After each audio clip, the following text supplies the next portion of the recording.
18 de julho de 1936.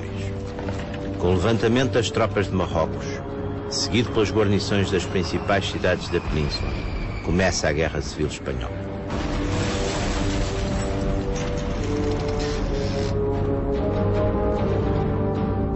Aqui, neste bastião do Forte Santa Luzia, em Elvas, face à linha invisível da fronteira com Espanha, é fácil de perceber a grande preocupação da política externa de Salazar.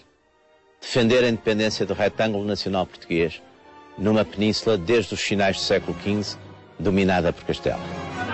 Salazar é, na ocasião, o homem forte do regime, criado há 10 anos pelo movimento militar de 28 de maio de 1926. A sua tomada de posição na Guerra Civil Espanhola é o seu primeiro grande gesto de política externa. Uma tomada de posição em que se joga a independência de Portugal. Uma independência antiga, mas constantemente em risco.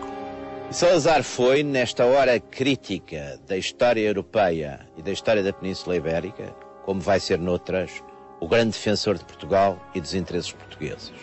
Por isso, esta figura polémica da história recente de Portugal foi um grande português.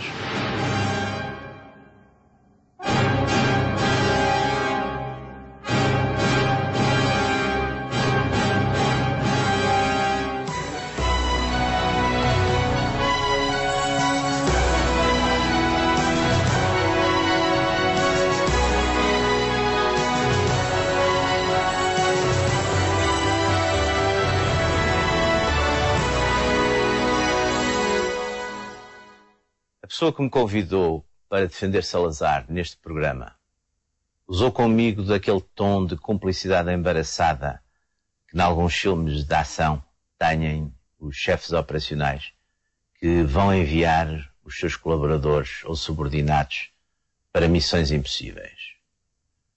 Algumas reações que verifiquei depois de ter aceito publicamente tal incumbência, reações de perplexidade, de surpresa, de agressividade e até de hostilidade, levaram-me a pensar que a missão, se não era impossível, era pelo menos difícil.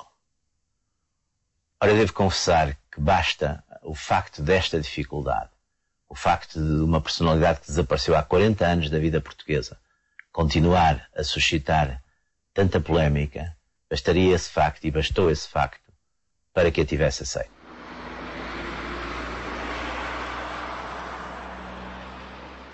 Salazar esteve à frente dos destinos de Portugal de 1932 a 1968, ou seja, durante quase 40 anos.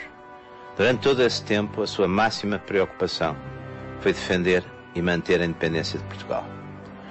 Hoje, no princípio do século XXI, membros da NATO e da União Europeia, os riscos de tal independência podem nos parecer longínquos.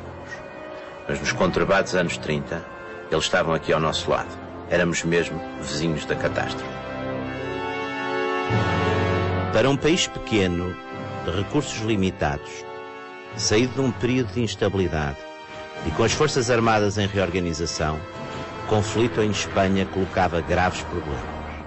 E Salazar sabia-o melhor do que ninguém. Nesse verão quente e longo de 36, a Espanha está dividida em duas. De um lado, o governo da Frente Popular, uma coligação de esquerdas, e do outro, os militares chefiados por Franco, apoiado por uma coligação de direitas políticas.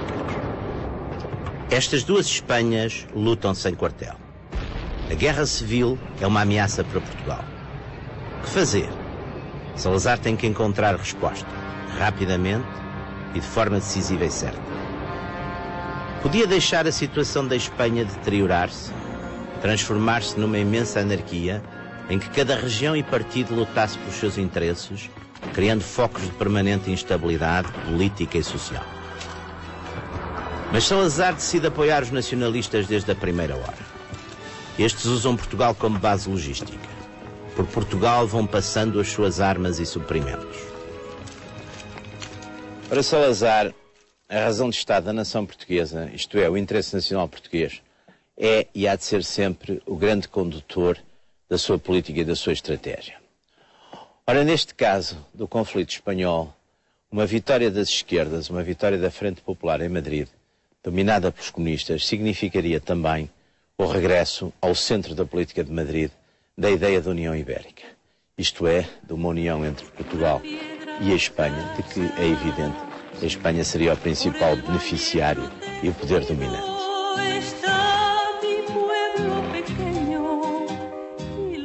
Mas quem é afinal este homem que defende tão energicamente a identidade e a independência portuguesas?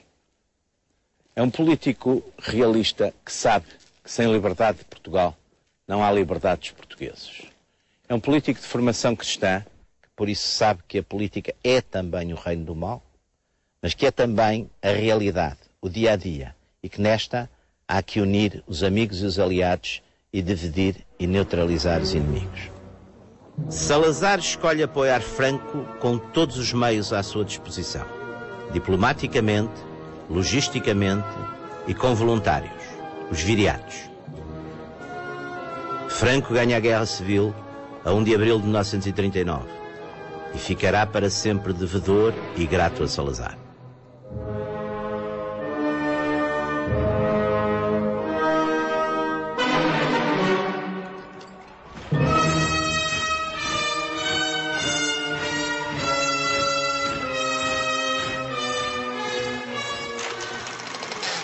A Segunda Guerra Mundial é outro grande cenário de atuação desta política externa de Salazar.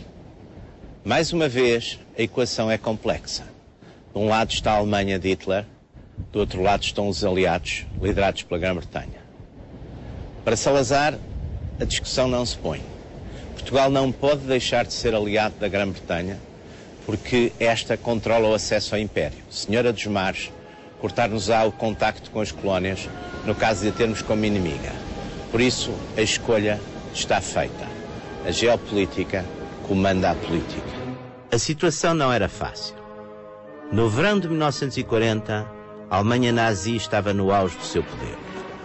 Depois da derrota da França em 6 semanas, Hitler só precisava de vencer a Grã-Bretanha para acabar a guerra vitorioso.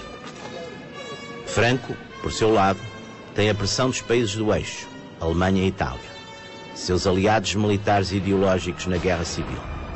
Salazar e Franco assumem a estratégia comum de salvaguardar a neutralidade da península. Franco vai empatando Hitler.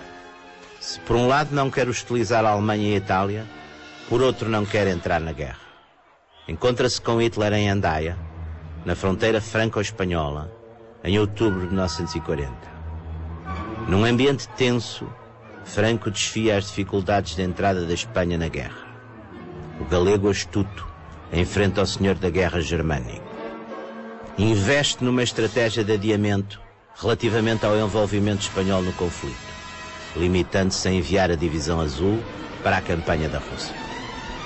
No meio de tudo isto, o que faz Salazar? Salazar explica aos aliados o jogo de Franco e garante junto destes o desejo de neutralidade de Madrid.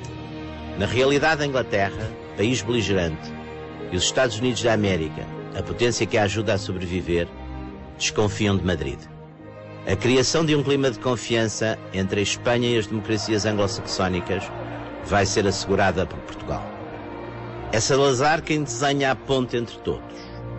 E Salazar vê a sua estratégia triunfar em toda a linha. A península ficou neutra e Portugal guardou o seu império. Tudo o que sempre quis.